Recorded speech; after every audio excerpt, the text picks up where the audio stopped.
And these rituals were a bit like a gauntlet to God, okay? They had to make sure they followed these rituals exactly. If they got any part of it wrong, it would be costly. It's a bit like a scene in Indiana Jones, The Last Crusade. It's one of my favorite films. It's an action film. If you haven't seen it, this scene basically is one in which Indiana, who's an archaeologist, okay, is trying to find this Holy Grail, okay? And this Holy Grail is deep in a cave in the mountain, okay? And so he has to try and find the entrance to this cave. He finds it amongst all the kind of forestry, opens it up, and he starts going through this tunnel. But in this tunnel, there's a number of challenges and steps and things that he needs to perform and do to get to that Holy Grail. So there's a couple of challenges, and he's got a book there that's helping him. And the first one is the penitent man bows down. And so he quickly bows down to the knee, and some blades come out of the wall and would have taken his head off, but he bowed down, so he followed the instructions. And then there's another challenge, and then the third challenge is one in which there's a big chasm between Indiana and this cave where the Holy Grail is, okay? It's a big gap. He can't jump across it, and so he's trying to work out, how do I get across this? He reads his book, and it says, the man of faith takes the step of faith. And so you see this amazing moment where Indiana steps out, and suddenly his foot lands on an invisible bridge, and he walks across and gets to the Holy Grail. We see here Indiana had to follow the commands in the book exactly. If he didn't, it would cost him his life. Likewise here, we see that the priests had to follow this gauntlet. They had to perform these rituals exactly right to be able to clean the people of their sin before God. And so let's look at this process.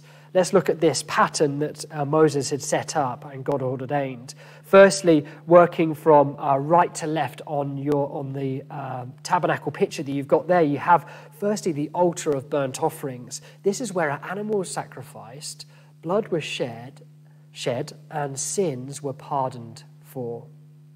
See, the consequence of sin in Genesis 3 is that when we sin and when we rebel against God, we face death and separation from God. Well, this sacrifice here meant that the judgment of God, the punishment of God, was now being passed on to this animal being sacrificed. This animal was taking the punishment for all the sins of the people. Without it, there was no forgiveness of sin. So that was step one. The second thing we see when we come to is the laver, the wash basin. And so having just done the sacrifice, the priests were commanded to wash their hands and their feet. The process of doing that offering just before was quite messy. And so they had to make sure they had cleaned themselves before they went into the holy place. And this is emphasizing cleansing and purity and cleanness. See, only now was the priest or the priest worthy of serving God in the holy place. And notice here, it's salvation before service. They were going into the holy place to serve, but salvation must come first. That's significant for us. We must hold on to that. Salvation comes before service. And so in this holy place, we see the 12 loaves of bread, resembling the 12 tribes for all people. God is there for all people. And the lampstand, which brings light into the darkness. And then you have the golden altar. Okay, on this golden altar, you have the incense, which is burning, consisting of frankincense. And this produced a fragrant offering that filled this holy place. And this fragrance resembled the love and worship which was pleasing God. It was a pleasing aroma to God. And notably, this incense was burned on the coals from the sacrifice at the beginning. The priest would take the coals from there and put it on this altar, and this is what they would use to burn this incense. In other words, we can only serve and worship God in this place from sacrifice, from purity, when our sins have been dealt with. And so the priest would regularly carry out rituals in this place, in the holy place, every day performing these rituals. But now we come to the most holy room, the Holy of Holies. See, this room could only be entered once a year on the Day of Atonement by the high priest. okay? Aaron on this case right at the beginning. But what divided the holy place from the most holy place was this massive, gigantic veil, okay? And this veil, a curtain, was 60 foot high, 30 feet wide, and about an inch thick, okay? Not your average domestic curtain. Try to draw that back in the morning. But that's the point. This was a curtain not to be drawn back, because this was separating a holy God from unholy people. And so in this room, we see the Ark of the Covenant. We see the Ark of the Covenant and also some manna to help the people remember of God's provision in the desert.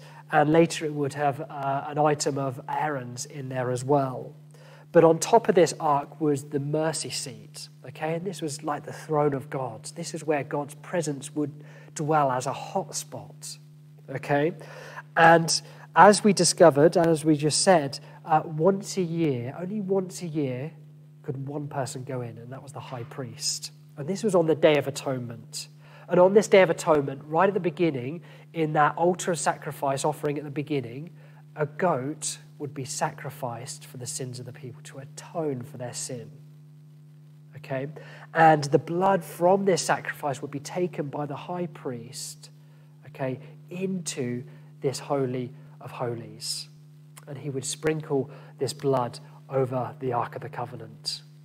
And this was pleasing and satisfying God's judgment and justice. So we see here that God was satisfied that the punishment for sin had been paid for, and the people did not need to pay it themselves. That was the first goat. There is actually a second goat, okay? And the second goat was known as the scapegoat, okay? And this is where the phrase scapegoat comes from. The priest, the high priest, would have a second goat and would let this second goat go free into the wilderness, into the desert.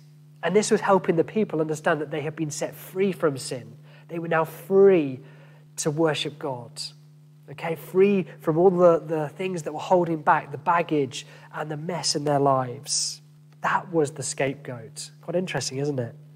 But this whole process was allowing God, a holy God, to dwell in that camp of God's people back then.